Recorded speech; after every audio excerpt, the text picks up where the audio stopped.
சென்னையில்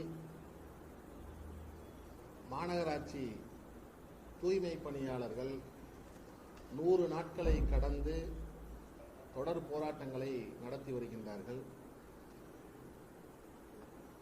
திராவிட முன்னேற்றக் கழகம் ஆட்சி அமைப்பதற்கு முன்னால் தூய்மை பணியாளர்களை நிரந்தர பணியாளர்களாக ஆக்குவோம் என்ற வாக்குறுதியை நிறைவேற்றாமல் ஒரு தனியார் நிறுவனத்திற்கு தூய்மை பணியை ஒப்படைத்திருக்கின்றது.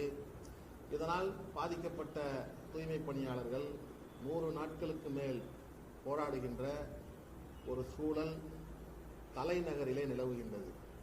உடனடியாக அவர்களை அழைத்து சென்னை மாநகராட்சியும் தமிழக அரசாங்கமும் பேச்சுவார்த்தை நடத்தி மீண்டும் அவர்களை பணியில் சேர்க்கக்கூடிய செயலை செய்ய வேண்டும் என்று மனிதநேய ஜனநாயக கட்சி சார்பிலே கேட்டுக்கொள்கின்றோம். அதேபோல திமுக ஆட்சிக்கு வருவதற்கு முன்னால் சிறையில் இருக்கும் ஆயுள் சிறைவாசிகள், அதாவது முஸ்லிம் ஆயுள் சிறைவாசிகள் விடுதலை செய்யப்படுவார்கள் என்ற வாக்குறுதியை முதலமைச்சர் ஸ்டாலின் அவர்கள் வழங்கினார். அது இன்றும் நிகழாமல் இருந்து கொண்டிருக்கின்றது.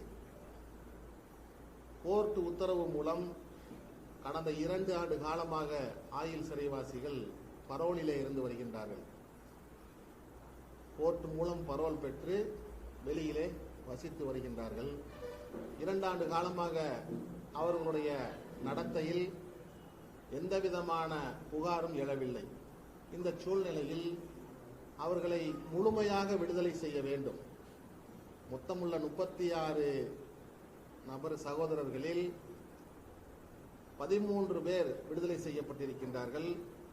இன்னும் 23 பேர் விடுதலை செய்ய வேண்டிய ஒரு சூழ்நிலை இருக்கின்றது. மீண்டும் மீண்டும் அவர்கள் நீதிமன்றத்திற்கு சென்று பரோல் வாங்கி இருக்கக்கூடிய ஒரு சூழ்நிலையில் அவர்கள் வாழ்ந்து கொண்டிருக்கின்றார்கள். தேர்தல் நேரத்திலே கொடுத்த வாக்குறுதியின் அடிப்படையிலே அவர்களை முழுமையாக விடுதலை செய்ய வேண்டும் என்று கேட்டுக்கொள்கின்றோம்.